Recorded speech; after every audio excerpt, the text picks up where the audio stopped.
You got her enough food, Henley? Yeah, a pig setup should not smell. If it smells, that's a management issue. That's on us. If your animals are in a spot where it's stinky, that's a management issue. So we've got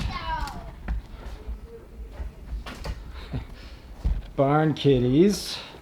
So they were in our barn. We still have a couple out there you see when we milk. We brought them back because we've got feed everywhere. Dad, Yes. we brought one of them back. We brought brought Flower back. with the baby. Fluffy was whole baby, and then Flower had more babies. Yep. So that's on us. We've tried to call the Dumb Friends League. They'll spay and neuter them. So we got 3 new kitties here. Little kitties. Their eyes are open now, so yeah, we need to put a stop to that. We're contributing to overpopulation of kitties, which we're not trying to do, but it's been great. It's been good to have them in the barn with all this feed. So we don't have mice. We've been checking on the green. Look. Come and check on our green stuff.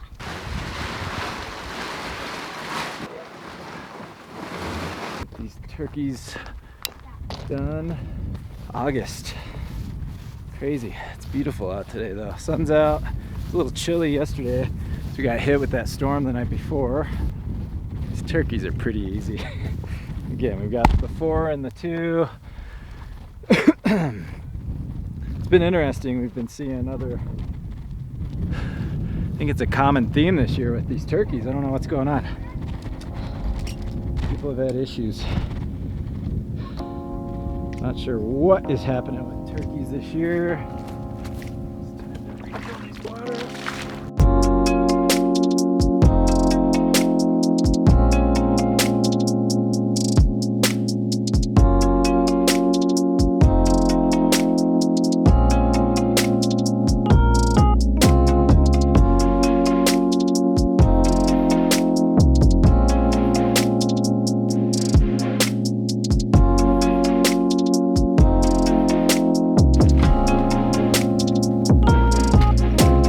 So again, with the 4 turkeys, you can utilize the space we do for 2 weeks. But you see what they give us at night. So they're all up roosting. Give us those goodies, fertilize that land. So again, we're only running 1 energizer. You see the jumper here. We're just jumping the fence. Just run it from one to the other. Got the energizer. These turkeys are big enough. Plus, we like triple, oh my gosh, we triple protect our animals. We're basically doing too much. You could essentially run this chicken tractor by itself, leave the turkeys, leave the chickens in there, and move it daily without a fence. You could technically, although it makes me nervous without a shelter, run them within the electric fence on their own. I don't like that because of aerial predators. I want them to have some sort of cover, but you could do that. And then you add the goose factor. We like having a goose with every flock. We did lose a goose earlier this year, which is why they're not with the big turkeys. And these guys are so little still. I'm just keeping them in this house, this tractor, until they're big enough to be out. They were getting out. They were in our high tunnel. We just moved them out to grass a couple days ago, a week ago, something like that. I don't remember. But they were getting out of the net, so I'm just leaving them in this tractor. So again, I think it's overkill, but I'm okay with it. I'd rather spend the extra couple of minutes every day making sure they're alive. These rainstorms are just crazy. Ideally, again, with a lot of birds, you want to move a full length to get them completely off of the, full tractor length. But again, I've got 2 in here. We're gonna move them Saturday. So we're just utilizing this spot for the next couple of days. Today's Wednesday. 2 weeks is probably not ideal. It's probably a little too long.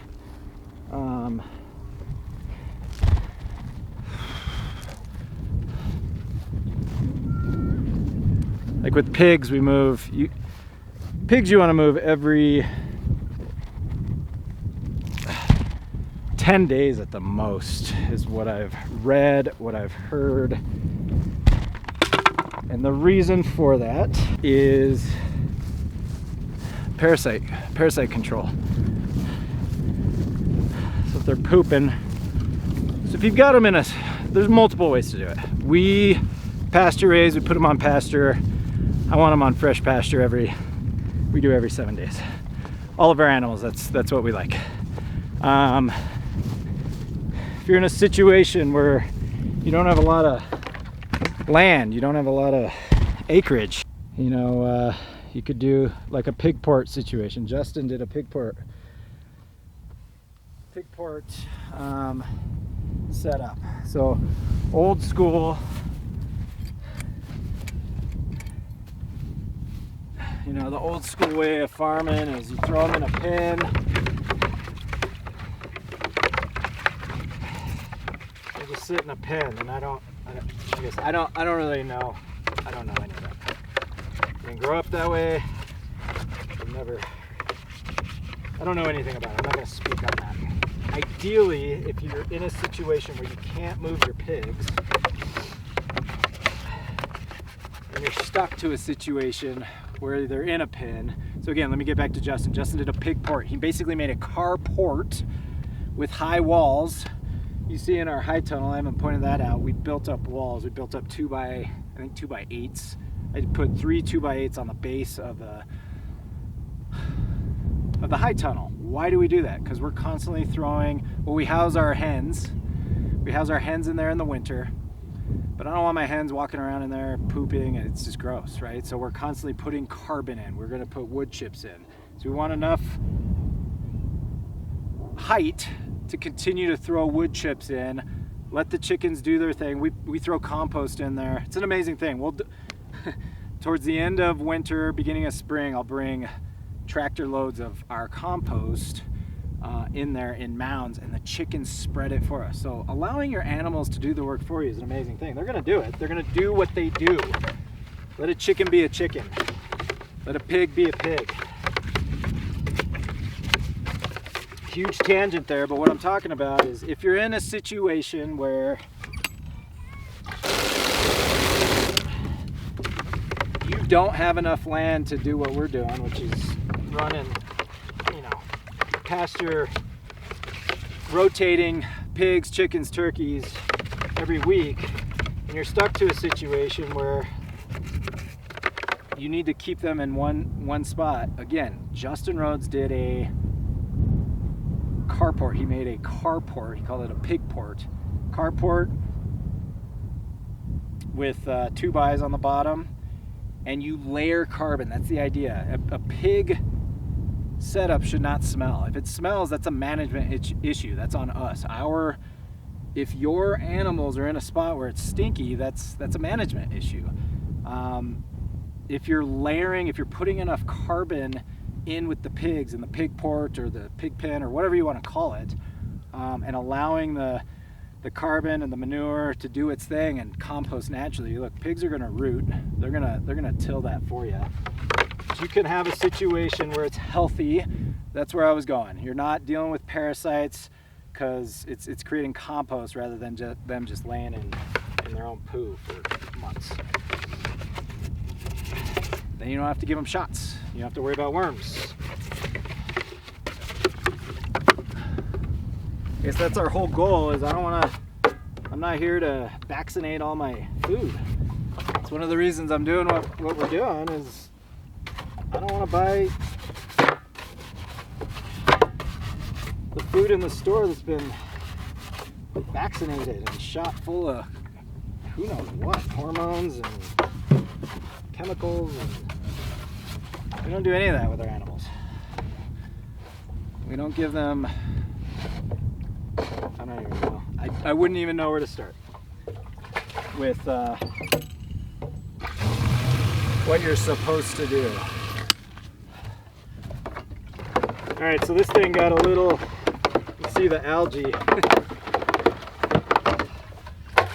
It's been sitting in the sun. Again, we're washing these things out once every 1 or 2 days when you've got multiple animals. It's been sitting for a couple days. Sun got to it and started building some algae.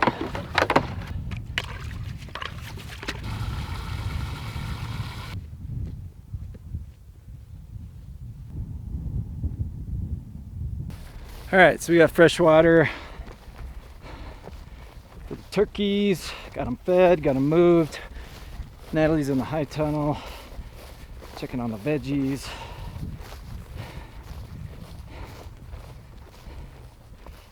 Get some water in. I'm hoping these turkeys, little guys, I hope they're toms.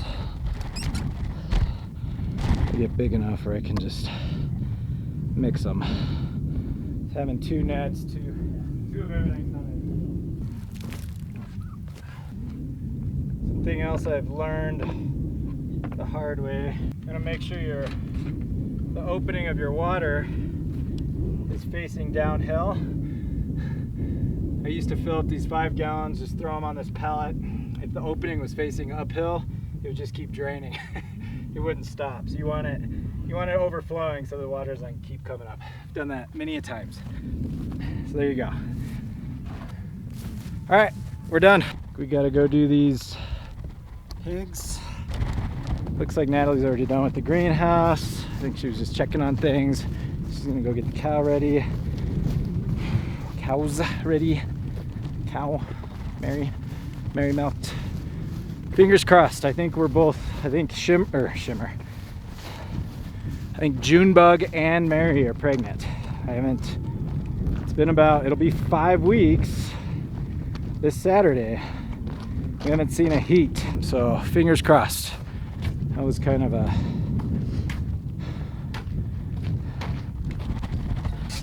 bummer. We went a whole year without a beef.